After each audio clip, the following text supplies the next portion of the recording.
उन्हाळ्याला तर सुरुवात झालेलीच आहे, तर अशा वेळेस भूक लागत नाही।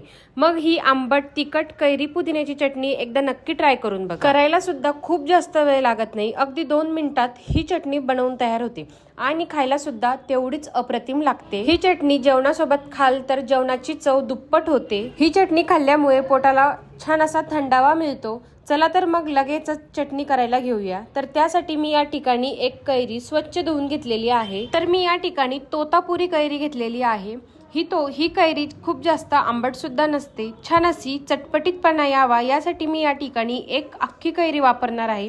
आता ही कैरी आपल्याला कापून घ्यायची आहे, तर मी या ठिकाणी ही कैरी छान अशी बारीक कापून घेणार आहे। आता आपल्याला कैरीची कोय सुद्धा काढून घ्यायची आहे। आता कैरी सुद्धा शरीराला थंड ठेवते आणि उन्हाळ्यात लू पासून वाचवते। त्याचबरोबर पुदिना पचन सुधारतो आणि शरीर फ्रेश ठेवते। उन्हाळ्यामध्ये कैरीचे सेवन केल्यामुळे शरीराला थंडावा मिळतो आणि उष्णतेपासून संरक्षण होते आणि कैरीमुळे पचन सुद्धा व्यवस्थित होते आणि भूक सुद्धा लागते। तर अशा वेळेस कैरीचे सेवन हे उन्हाळ्यात नक्की केले पाहिजे। तसेच गरमीमध्ये थकवा येतो तेव्हा कैरी शरीराला ताजीतवाने सुद्धा ठेवते। कैरीमध्ये व्हिटॅमिन सी भरपूर असते, जे रोगप्रतिकारक शक्ती वाढवते। तर अशाच पद्धतीने आपण सर्व कैरी छान अशी बारीक कापून घेतलेली आहे।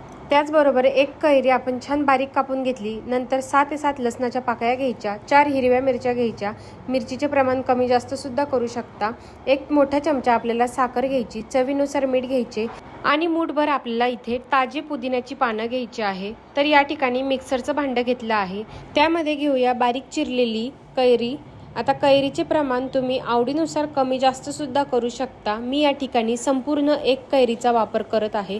आता संपूर्ण कैरी आपण या मिक्सरच्या भांड्यामध्ये घातली की त्यानंतर लसूण घालायचा, मिरच्या घालायच्या, चवीनुसार मीठ घालायचे आणि आपल्याला साखर घालायची। ही साखर सर्व आपण यामध्ये घालून घेतली की त्यानंतर आपल्याला काही पुदिन्याचे पानं घालायचे। तर पुदिना मी या ठिकाणी स्वच्छ धुवून घेतलेला आहे, थोडेही मातीचे कण राहता कामा नये। तर संपूर्ण पुदिना आपण या मिक्सरच्या भांड्यामध्ये घालून छान असे बारीक वाटून घ्यायचे। तर अशा पद्धतीने मी छान असे वाटून घेतलेले आहे। थोडे असे जाडसर असले तरी काही हरकत नाही। अशा पद्धतीने मी छान असे बारीक वाटून घेतलेले आहे। ही चटणी तुम्ही जेवणासोबत तोंडी लावण्यासाठी खाऊ शकता, चवीला अप्रतिम लागते।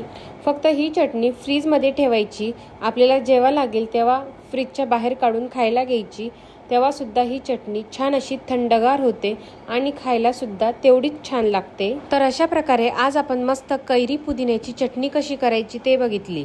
ही चटणी तुम्ही वरण भातासोबत, भाकरीसोबत किंवा चपातीसोबत, जेवणासोबत अप्रतिम लागते। कशाबरोबरही खा, जेवणाची रंगत वाढवते। जर तुम्हाला ही झटपट होणारी कैरी पुदिन्याची चटणीची रेसिपी आवडली असेल तर व्हिडिओला एक लाईक नक्की करा।